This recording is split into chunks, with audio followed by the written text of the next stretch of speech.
what kind of idealistic leader would run an environment where you have a workplace full of happy or thriving work colleagues and employees?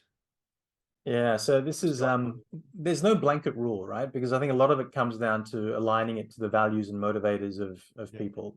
So for example, some people might want to be rewarded monetarily, right, for doing a good job. For others, it's not as important. For them, it might be, can I work from home 2 days a week, right? That's going to be more important to me. For another person, it might be that I just want to have a growth plan or a career plan, right, for the next 5 years. For another person, it could be autonomy, right? I just want to be left alone, right, to kind of do what I need to do. So I think a leader's role really in lots of ways is to, create that environment where that safety is there, but at the same time, to kind of align it to, being able to push the buttons of each person depending on what they are motivated by, right, and what's important to them. So I think, there are some finding some common ground. And I'm having a lot of those conversations right now, right? It's the beginning of the year. So a lot of leaders having these discussions off sites, talking to people about what are we going to do for the rest of the year? How do we want to plan things? And then setting some minimum expectations around behavior, right? And outcomes. And, and if you get people to sign off on that and everyone agrees, right, on that sort of minimum standard, that benchmark, at least you've got a lowest point, right? Because what tends to happen during stress is that people tend to drop to the lowest point that's accepted. Yeah. All right. So if you keep that point high, at least reasonably high, then we can all hold each other accountable as a team, right? Not just the leader. What do you think? I think relatable to that, what you just discussed there, but quiet quitting.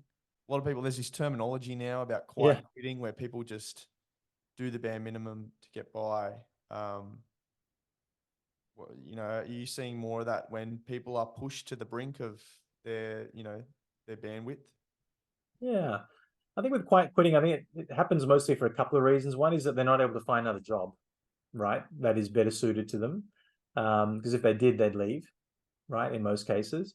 The second is that people are a bit nervous, right, about that change because of the fact that maybe there's a bit of instability in the economy.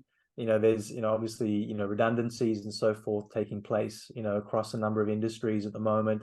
So that instability, I think, has resulted in people staying put, right, where they are. And their way of dealing with, that kind of the fact that they are stuck or seemingly stuck, right, in the organization is to survive. And the way to survive is to do the minimum amount of work that they need to do so that they can just get through. Right. And so, it's really sad, right, when you see that taking place. And I always, when I have discussions with leaders about this, it is to really have the honest conversation with those employees, because it is not only unhelpful for the organization or the team and demoralizing for team members, but it's also it doesn't shed a very good light on that individual who is participating in that quiet quitting either, right? It actually ruins their brand, their professional and personal brand as a result of that.